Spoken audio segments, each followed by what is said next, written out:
Hello ജെയ്സിയുടെ നമസ്കാരം. നമസ്കാരം. നമുക്ക് ഇൻവെസ്റ്റ്മെന്റ് പ്രോപ്പർട്ടി കീപ്പ് ചെയ്യുക എന്ന് പറയുന്ന സംഭവം ഇന്നത്തെ റേറ്റ് അനുസരിച്ച് ഇച്ചിരി ബുദ്ധിമുട്ടുണ്ട്. അത് പക്ഷേ ഫിനാൻസ് ഉള്ളവർക്ക്, പൈസ കയ്യിലുള്ളവർക്ക് ഇതൊന്നും ഒരു പ്രശ്നമല്ല. പക്ഷേ അത് പലരും അടച്ചിട്ടുള്ളവരാണ്. ഇപ്പോൾ 10-15 വർഷമായിട്ടുള്ളവരുണ്ട്, ചിലപ്പോൾ റീസെൻ്റ് ആയിട്ടുള്ളവരുണ്ട്. ഡിപ്പെൻസ് ഓൺ ഫിനാൻസ് ആണല്ലോ. അപ്പം ഇത് കീപ്പ് ചെയ്യണോ അതോ നമ്മൾ വിറ്റ് കളയണോ, അതോ ഈ ലാഭകരമായിട്ട് റൺ ചെയ്യാനായിട്ടുള്ള ഒരു 3-4 ടിപ്സ് അതിനെ അഡ്വൈസ് ചെയ്യാനായിട്ട് സാധിക്കുമോ? ഡെഫിനറ്റ്ലി ഒരു ഫൈനാൻഷ്യൽ പ്ലാനറിനുള്ള ചോദ്യമാണ് അത്. എന്നിരുന്നാലും നമുക്ക് ജനറിക് ആയിട്ടുള്ള കുറച്ച് കാര്യങ്ങൾ അതിൽ പറഞ്ഞുതരാൻ പറ്റും. ഇപ്പോ നമ്മളൊരു ഇൻവെസ്റ്റ്മെന്റ് പ്രോപ്പർട്ടി മേടിക്കുമ്പോൾ നമുക്കതിൽ റീപേയ്മെന്റ് ആണ് പ്രോബ്ലം. യൂഷ്വലി റെന്റ് ഒരിക്കലും മോർഗേജുമായിട്ട് മാച്ച് ചെയ്യാത്തതാണ് നോർമലി ആളുകളുടെ പ്രശ്നം. ഒരു ബിഗ് ഗ്യാപ്പ് ഉണ്ട് ഈ സിറ്റുവേഷനിൽ. ഒരു $700,000 വരെയുള്ള ഒരു പ്രോപ്പർട്ടി മേടിക്കുന്ന സെനാരിയോയില് ഒരു $300 ഒരു ഗ്യാപ്പ് വരുന്ന സെനാരിയോ ഉണ്ട് പ്രിൻസിപ്പൾ ആൻഡ് ഇൻട്രസ്റ്റ് പേ ചെയ്യുന്ന അവസ്ഥയിൽ. സോ നമുക്ക് അതിൽ ചെയ്യാവുന്ന ഒരു ഇമ്മീഡിയറ്റ് സംഭവം എന്ന് പറഞ്ഞിട്ടുണ്ടെങ്കിൽ നമ്മുടെ ഇൻട്രസ്റ്റ് ഓൺലി റീപേയ്മെന്റുകളാക്കി തൽക്കാലം പേ ചെയ്യാന്നുള്ളതാണ്. ഇൻട്രസ്റ്റ് മാത്രം പേ ചെയ്യാം. അപ്പൊ നമ്മുടെ മെയിൻ ഇതിലേക്ക് അസറ്റിലേക്ക് ഒന്നും പോകുന്നില്ല. അതൊരു ഹൈലി റെക്കമെൻഡഡ് മോഡൊന്നും അല്ല. പക്ഷെ ക്യാഷ് ഫ്ലോ കൂട്ടുന്നതിന് വേണ്ടി, അതായത് നമ്മളുടെ ആ ഗ്യാപ്പ് കുറയ്ക്കുന്നതിന് വേണ്ടി, റീപേയ്മെന്റ് കുറയ്ക്കാൻ വേണ്ടിയുള്ള ഒരു ഇമ്മീഡിയറ്റ് ആയിട്ടുള്ള ഒരു മെത്തേഡാണ് ഇൻട്രസ്റ്റ് ഓൺലി റീപേയ്മെന്റുകൾ ഫോർ ഇൻവെസ്റ്റ്മെന്റ് പ്രോപ്പർട്ടി. എല്ലാ ബാങ്കുകാരും ചെയ്യുന്നുണ്ടോ ഇത്? ഓൾമോസ്റ്റ് എല്ലാ ബാങ്കുകളും അത് ചെയ്യും. നമുക്കത് അസിസ്റ്റ് ചെയ്യാൻ പറ്റുമോ? ഡെഫിനറ്റ്ലി ചെയ്യാൻ പറ്റും. ഓക്കെ, അടുത്തൊരു പോയിന്റ് പറയാമോ? പിന്നെ നമുക്ക് ചെയ്യാൻ പറ്റുന്നത് ഈ പ്രോപ്പർട്ടി ചൂസ് ചെയ്യുമ്പോൾ തന്നെ, അതായത് നമ്മളിപ്പോ പ്രോപ്പർട്ടി ചൂസ് ചെയ്യുമ്പോൾ തന്നെ അതിന്റെ ക്യാഷ് ഫ്ലോ എങ്ങനെയുണ്ടെന്നുള്ളത് ഐഡന്റിഫൈ ചെയ്യുന്നുള്ളത്. ഐ മീൻ പൊട്ടൻഷ്യൽ മാർക്കറ്റ് ആയിരിക്കണം എന്നുള്ളതാണോ ഉദ്ദേശിക്കുന്നത്? പൊട്ടൻഷ്യൽ മാർക്കറ്റ് അല്ല. അപ്പൊ നമ്മുടെ പൊട്ടൻഷ്യലി അവിടെ എത്ര റെന്റ് കിട്ടാൻ ചാൻസ് ഉണ്ട്, എന്തായിരിക്കും നമ്മുടെ റീപേയ്മെന്റ് എന്ന് നമ്മൾ അപ്ഫ്രണ്ട് നമ്മൾ ഐഡന്റിഫൈ ചെയ്യുക. മേടിക്കുന്നതിന് മുമ്പുള്ള ഒരു കാര്യങ്ങളാണ്. എക്സാക്ട്ലി. സോ ഒരു 100,000 ഇപ്പോഴത്തെ ഒരു സിമ്പിൾ ആയിട്ട് ഇപ്പോഴത്തെ ഒരു 6.5% ഇൻട്രസ്റ്റ് റേറ്റ് എന്നുള്ള രീതിയിൽ നമ്മൾ കാൽക്കുലേറ്റ് ചെയ്യുകയാണെങ്കിൽ ഒരു ഫോർമുല ഞാൻ പറഞ്ഞുതരാം. പെർ 100,000 പെർ വീക്ക് $145 ആണ് അതിന്റെ യൂഷ്വലി അതിന്റെ റീപേയ്മെന്റ് വരുന്നത്. സോ നമ്മൾ ഐഡന്റിഫൈ ചെയ്ത് നോക്കാം. അപ്പോൾ 500,000 പ്രോപ്പർട്ടി മേടിക്കുന്നെങ്കിൽ 145 മൾട്ടിപ്ലൈഡ് ബൈ 5 അതായിരിക്കും നമ്മുടെ വീക്കിലി മോർഗേജ് റീപേയ്മെന്റ്. അപ്പൊ 145 into 5 എന്ന് പറയുമ്പോൾ എത്രയായി? 145 into 5 കാൽക്കുലേറ്റ് പറയാം. $1,400 weekly per weekly. 145 into 5 725 per week വരും. അത് 500,000 ലോൺ ഒരാൾക്ക് 725 ആയിരിക്കും റീപേയ്മെന്റ് വരുന്നത്. അപ്പോ 500,000 വീട് മേടിക്കുമ്പോൾ 500,000 ലോൺ ആയിരിക്കില്ല. സോ നമ്മളുടെ ഒരു കോൺട്രിബ്യൂഷൻ കാര്യങ്ങളൊക്കെ ഉണ്ടായിരിക്കാം. സോ അപ്പൊ അതിൽ നമുക്ക് ചെയ്യാൻ പറ്റുന്നത്, നമുക്ക് അധികം ആ ഗ്യാപ്പ് ഫില്ല് ചെയ്യാൻ പറ്റാത്ത ഒരാളാണെന്നുണ്ടെങ്കിൽ ക്യാഷ് ഫ്ലോ കൂടുതലുള്ളത് ഞാൻ പറഞ്ഞു. അതായത് ടൗൺ ഹൗസസ്, അപ്പാർട്ട്മെന്റ്സ്, അല്ലെങ്കിൽ ഹൈ റെന്റൽ ഈലുള്ള സംഭവങ്ങൾ മേടിക്കുക എന്നുള്ളതാണ് ഏരിയകളിൽ. അപ്പൊ ആ 2 ടിപ്പായി. ഇനി വേറെ എന്തെങ്കിലും ടിപ്സ് ഉണ്ട് ഇതുമായിട്ട് ബന്ധപ്പെട്ട്? പിന്നെ നല്ലൊരു ഏരിയ മേടിക്കുകയാണ് ഒബ്വിയസ്ലി. ക്യാപിറ്റൽ ഗെയിൻ ഒരു പാസീവ്, ഡെഫിനറ്റ്ലി ഒരു പാസീവ് ആയിട്ട് നമ്മൾ ഇമ്മീഡിയറ്റ്ലി ഐഡന്റിഫൈ ചെയ്തൊരു കാര്യമാണ് ക്യാപിറ്റൽ ഗെയിൻ. അതായത് നമ്മൾ ഈവൻ ദോ നമ്മളൊരു 300 ചെറിയൊരു ഗ്യാപ്പ് പേ ചെയ്യുന്നുണ്ടെങ്കിൽ കൂടിയും നമുക്ക് ഓവർ ദ പീരീഡിൽ നമ്മൾ പോലും അറിയാണ്ട് ആ ഒരു 500,000 600,000 പ്രോപ്പർട്ടിയുടെ 6 to 7% ആവറേജ് അതിന്റെ വില കൂടിക്കൊണ്ടിരിക്കുന്നുണ്ട്. പിന്നെ വിൽക്കുമ്പോൾ capital money is working for you ആണ് ബിഹൈൻഡ് ദ സ്ക്രീനില്. സ്ട്രഗിൾ ഇനീഷ്യൽ സ്ട്രഗിളേ ഉള്ളൂ, ലേറ്റർ ഓൺ ആസെറ്റ് ഡബിൾ ആവുമെന്നാണ് പറയുന്നത്. അപ്പൊ അതിലൊരു കാര്യം എന്ന് വെച്ചിട്ടുണ്ടെങ്കിൽ നമ്മള് ഈ റെന്റ് എപ്പോഴും കൂടിയാണ് വരുന്നത്. നമ്മുടെ മോർഗേജ് കുറഞ്ഞു വരുവാണ് ഓവർ ദ പീരീഡിൽ. സോ ഒരു പൊട്ടൻഷ്യൽ ഇൻവെസ്റ്റർക്ക്, ഒരു ഡെഡിക്കേറ്റഡ് ആയിട്ട് ആളെ സംബന്ധിച്ചിടത്തോളം ഇനീഷ്യലി കുറച്ച് സ്ട്രഗിൾ ഉണ്ടെങ്കിലും ആ മാർക്കറ്റിലേക്ക് എൻ്റർ ആവുക എന്നുള്ളതാണ്. അത് ഏതൊരു ജോലിക്കും ഏതൊരു ബിസിനസ്സിലും അതിലേക്ക് ഗെറ്റ് ഇൻ ചെയ്യാൻ ബുദ്ധിമുട്ടാണ്. At the end of the day, you will be smiling. Definitely, yes. അപ്പൊ നമുക്കത് അടച്ചു തരും, നമുക്കത് വർത്ത് ആവും, അസറ്റ് ആവും എന്നാണ് പറയുന്നത്. അതെ. ഓക്കെ, അപ്പം ഈ റെന്റൽ ഇൻകം കൊണ്ട് തന്നെ ഇപ്പം ഇത് ചില അടുത്തൊരു പ്രശ്നം എന്ന് പറഞ്ഞു കഴിഞ്ഞാൽ ഈ റിയൽ എസ്റ്റേറ്റ് നമ്മൾ എപ്പോഴും റിയൽ എസ്റ്റേറ്റിന്റെ കൊടുക്കുമല്ലേ നല്ലത്, മാർക്കറ്റ് പ്രോപ്പർട്ടി ഇത് ചെയ്യാനായിട്ട്, മാനേജ് ചെയ്യാനായിട്ട്? അതിനെപ്പറ്റി അത് അഗൈൻ ഇൻഡിവിജ്വൽ ഇതാണ്. പക്ഷെ നമ്മൾ റെക്കമെൻഡ് ചെയ്യുന്നത് ഒരു രജിസ്റ്റേർഡ് റിയൽ എസ്റ്റേറ്റ് ഏജന്റിന്റെ പ്രോപ്പർട്ടി മാനേജ് ചെയ്യാൻ കൊടുക്കുന്നതാണ് എപ്പോഴും റെക്കമെൻഡ്. കാരണം നമുക്ക് ഒരു നല്ല 2-3 ഇൻവെസ്റ്റ്മെന്റ് പ്രോപ്പർട്ടി മേടിക്കാൻ കപ്പാസിറ്റി ഉള്ള ആള് എപ്പോഴും ജോലിയിലായിരിക്കും, അത് അല്ലെങ്കിൽ ബിസിനസ്സിൽ ബിസി ആയിരിക്കും. ചെറിയൊരു പെർസെന്റേജ് മാത്രമേ എടുക്കുന്നുള്ളൂ. അതെ, അത് നമുക്ക് ടാക്സ് ഡിഡക്റ്റബിൾ ആണ്. അതിൽ മോറോവർ വേറൊരു ബെനിഫിറ്റ് എന്താണെന്നുവെച്ചിട്ടുണ്ടെങ്കിൽ ഇൻഷുറൻസിന് ചീപ്പർ ആയിരിക്കും. നമുക്ക് ഒരു ഹെഡേക്ക് വളരെ ഒരു സ്മൂത്ത് ആയിരിക്കും ആ ഡീല്, നമ്മൾ അറിയുന്ന പോലും ഉണ്ടാവില്ല. ഏത് ബാങ്കാണ് ഇതിൽ ഏറ്റവും ഇഷ്ടപ്പെട്ടത് എത്ര നാൾ ഫിനാൻസ് ചെയ്തതിൽ? അങ്ങനെ പറയാൻ പറ്റത്തില്ല. അതിപ്പോ നമ്മുടെ ലെൻഡിങ് പാനലിൽ 42 ഡിഫറെന്റ് ലെൻഡേഴ്സ് ഉണ്ട്. അത് major ബാങ്കായ CBA, ANZ, NAB, Suncorp, Westpac എല്ലായിടത്തും ഉണ്ട്.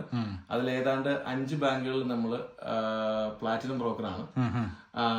ബാക്കിയുള്ള സ്ഥലങ്ങളിൽ നമ്മൾ വളരെ നല്ല റിലേഷൻഷിപ്പാണ് നമ്മൾ കീപ്പ് ചെയ്ത് പോകുന്നത്. നമുക്ക് റീസെന്റ് നമ്മൾ ANZ നമ്മളൊരു ബ്രോക്കേഴ്സ് ഓഫ് എക്സലൻസ് അവാർഡ് തന്ന് നമ്മള് ആദരിച്ചായിരുന്നു. അതുപോലെ വെസ്റ്റ്പാക്കും നമ്മളെ പ്ലാറ്റിനം ബ്രോക്കറാണ് വെസ്റ്റ്പാക്കിന്റെ. നമ്മളങ്ങനെ ഒരു ഇതിൽ ഏത് ബാങ്ക് നല്ലത് ഏത് ബാങ്ക് ചീത്ത എന്ന് ഒരിക്കലും പറയാൻ പറ്റില്ല. ഓരോരുത്തർക്ക് ഇൻഡിവിജ്വൽ സെനാരിയോ സർക്കംസ്റ്റാൻസസും വെച്ചുകൊണ്ട് നമ്മള് അതുകൊണ്ട് മാത്രമേ നമുക്കത് ചെയ്യാൻ പറ്റുള്ളൂ. അപ്പൊ അതുപോലെ തന്നെ വേറെ കാര്യം, ഈ ഇൻഷുറൻസ് ഒക്കെ എടുക്കുമ്പോൾ ഏത് കമ്പനിക്കാരെ കൊണ്ട് എടുപ്പിക്കണം? ഇൻഷുറൻസും ഒരിക്കലും അതിലും ഒരു നല്ല കമ്പനി ചീത്ത കമ്പനി. കാരണം ഓസ്ട്രേലിയയിൽ നമുക്ക് ബെനിഫിറ്റ് ഏറ്റവും കൂടുതൽ കോമൺലി യൂസ്ഡ് ഏതാ ഏറ്റവും കൂടുതൽ? ഞാൻ ജസ്റ്റ് ഒരു ആൾക്കാർക്ക് വ്യൂവേഴ്സിന് ഒരു ഇതിന് വേണ്ടിയിട്ട് ഒരു ഗൈഡൻസ് എന്നുള്ള രീതി ചോദിച്ചെന്നുള്ളൂ, അഡ്വൈസ്. അതില് നമ്മൾ കോട്ട് എടുക്കാന്നുള്ളൂ. അൺഫോർച്ചുനേറ്റ്ലി നമുക്ക് ആരെ നമ്മുടെ പാനലിൽ കുറച്ച് ഇൻഷുറൻസ് ഉണ്ട്, നമ്മളത് ഹെൽപ്പ് ചെയ്യുന്നുണ്ട്.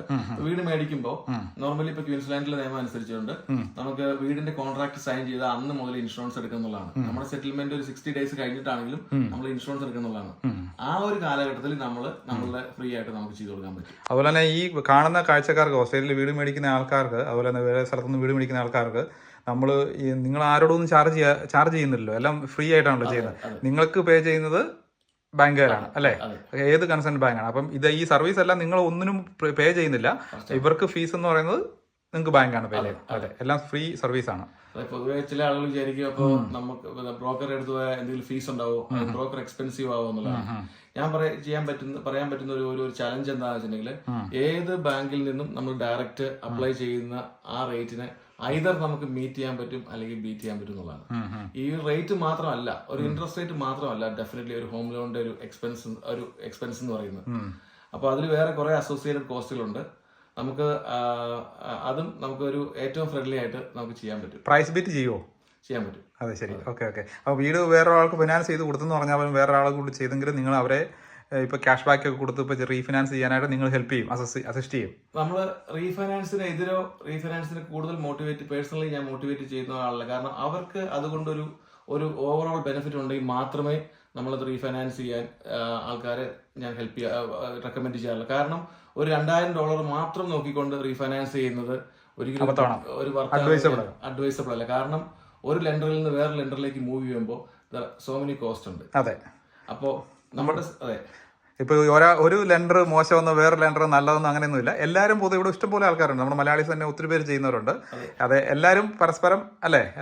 ഇതിപ്പോ ചായയാണോ ചാരായമാണോ നല്ലതെന്ന് ചോദിച്ചുള്ള അവസ്ഥയായിരുന്നു. കാരണം ചായ കുടിക്കും, അതായത് നമ്മൾക്ക് ഒരാളെ സംബന്ധിച്ചിടത്തോളം ഒരു ലെൻഡർ, ചില ആളുകൾക്ക് മാക്സിമം ബോറോയിങ് കപ്പാസിറ്റി കിട്ടാനായിരിക്കും താല്പര്യം. ചില ആളെ സംബന്ധിച്ചിടത്തോളം ഏറ്റവും ചീപ്പസ്റ്റ് ഇൻട്രസ്റ്റ് റേറ്റ് കിട്ടാനായിരിക്കും.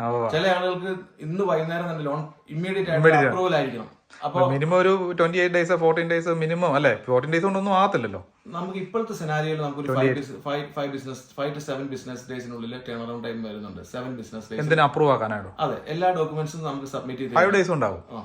5 അല്ല 7 ബിസിനസ് ഡേയ്സ് കൊണ്ടാണ് നമ്മൾ പറയുന്നത്.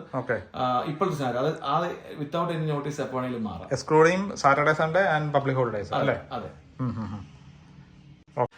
ഇപ്പോ എന്തെങ്കിലും ഒരു ബെനിഫിറ്റ് അല്ലെങ്കിൽ ഇപ്പോൾ കാണുന്നവർക്ക്, ഇപ്പം നിലവിലുള്ള ആൾക്കാർക്ക്, വ്യൂവേഴ്സ് കാണുന്ന ആൾക്കാർക്ക് എന്തെങ്കിലും ഒരു തരത്തിലൊരു ബെനിഫിറ്റ് ചെയ്ത് കൊടുക്കാൻ പറ്റുമോ പുതുതായിട്ട് നിങ്ങളെ സമീപിച്ചാൽ? ഇപ്പൊ നിങ്ങൾ നിലവിലൊരു ഹോം ഓണർ ആണ് എന്നുണ്ടെന്നുണ്ടെങ്കിൽ നമുക്ക് അവരുടെ ഒരു ഫൈനാൻഷ്യൽ ഹെൽത്ത് ചെക്കപ്പ് എന്ന് പറയുന്ന സംഭവം ചെക്കപ്പ് ചെയ്യാം. അതായത് നിലവിലുള്ള അവരുടെ റേറ്റുകൾ, അവരുടെ ബാക്കിയുള്ള ഓവറോൾ സെനാരി വർക്ക്ഔട്ട് ചെയ്ത് എന്തെങ്കിലും ഡെറ്റ്സ് കൺസോളിഡേറ്റ് ചെയ്യാൻ പറ്റുമോ, അതുപോലെ തന്നെ റേറ്റ് റിവ്യൂ ചെയ്യാൻ പറ്റുമോ എന്നുള്ളതാണ്. ഒരു മെഡിക്കൽ ചെക്കപ്പ്, നമ്മൾ ഇമ്മീഡിയറ്റ് 95 രൂപയുടെ ടൊയോട്ടയുടെ ചെക്കപ്പ് പോലെ, അല്ലെങ്കിൽ ഒരു മെഡിക്കൽ ചെക്കപ്പ്, ഒരു ഹെൽത്ത് അല്ലേ, നമ്മുടെ ഒരു ഹെൽത്ത് പാക്കേജ് പോലെ. അതല്ലെന്നുണ്ടെങ്കിൽ അവർക്ക് പൊട്ടൻഷ്യൽ ഉണ്ടോ, may be investment property chance ഉണ്ടോ, കപ്പാസിറ്റി ഉണ്ടോ എന്നുള്ളതാണ്. അപ്പൊ അതൊന്നും അല്ലെങ്കിലും നമ്മളെപ്പോഴും ഇന്ന് തന്നെ ബിസിനസ് ചെയ്യണമെന്ന് ആഗ്രഹിക്കുന്നില്ല. അവർക്കൊരു വിഷൻ, ഒരു വ്യൂ ഉണ്ടാക്കി കൊടുക്കുക, ഒരു ക്ലിയർ പാത്ത് വേ ക്രിയേറ്റ് ചെയ്യുക എന്നുള്ളതും നമ്മുടെ ഒരു പാഷനിൽ പെട്ടതാണ്. നമ്മുടെ ജയ്സേട്ടൻ എന്ന് പറഞ്ഞാൽ 1000-ലധികം മലയാളികളുടെ അവരുടെ ആഗ്രഹം ഓസ്ട്രേലിയയിലെ വീടെന്ന സ്വപ്നം യാഥാർത്ഥ്യമാക്കിയ ഒരു മനുഷ്യനാണ്. അതിൻ്റെതായ അഹങ്കാരമൊന്നുമില്ല. അതുപോലെ തന്നെ ഗൂഗിളിൽ നമ്മൾ നട്ട്മാക് ജെയ്സ് ഫിനാൻസ് ബ്രോക്കർ എന്ന് സെർച്ച് ചെയ്ത് കഴിഞ്ഞാൽ 500-ലധികം 5-സ്റ്റാർ റേറ്റിംഗ് ഉള്ള ആളുമാണ് അദ്ദേഹം. അപ്പം എല്ലാവർക്കും നിങ്ങൾക്ക് ഇദ്ദേഹത്തെ കൺസൾട്ട് ചെയ്യാം. 500 റേറ്റിംഗ് ഇല്ല, നട്ട്മാക് ഫൈനാൻസ് ഗൂഗിൾ റേറ്റിംഗിൽ 100-120 ഒത്തിരി കമന്റ് ചെയ്തിട്ടില്ലേ റേറ്റിംഗ് ഉള്ളൂ. അപ്പൊ എല്ലാവർക്കും നന്ദി. അപ്പം നിങ്ങൾ ഇദ്ദേഹത്തെ യൂസ് ചെയ്യണമെന്നുണ്ടെങ്കിൽ ഇദ്ദേഹത്തിന്റെ നമ്പർ നമ്മൾ ഇതിനകത്ത് ഉൾപ്പെടുത്തിയേക്കാം. അപ്പോൾ വേറെ ഒന്നും ഇല്ലാന്ന് വിചാരിക്കുന്നു. ഇത്ര നേരം ഞങ്ങളോട് സംസാരിച്ച ജെയ്സോണിന് എല്ലാ മംഗളങ്ങളും ആശംസിക്കുന്നു. Thank you for watching. അപ്പോൾ നിങ്ങൾ ആദ്യമായിട്ട് കാണുന്നെങ്കിൽ നിങ്ങളുടെ വീഡിയോ ലൈക്ക് ചെയ്യാനും സബ്സ്ക്രൈബ് ചെയ്യാനും ഇതൊന്നും അറിയത്തില്ലാത്ത ആൾക്കാർക്ക് ഒന്ന് ഷെയർ ചെയ്ത് കൊടുക്കാനും മറക്കണ്ട. നമ്പർ ഒന്ന് പറയാമോ? 04 എൻ്റെ 048 141500. ഓക്കെ. ഇമെയിലും കൂടെ ഒന്ന് പറയാമോ? Email jace.john@nutmegfinance.com.au. Okay, thank you. ഇതാണ് അദ്ദേഹത്തിന്റെ ഡീറ്റെയിൽസ്. ഇത് നമ്മൾ സ്ക്രീൻഷോട്ട് ഇടുന്നതായിരിക്കും. അപ്പോൾ താങ്ക് യു, ബൈ.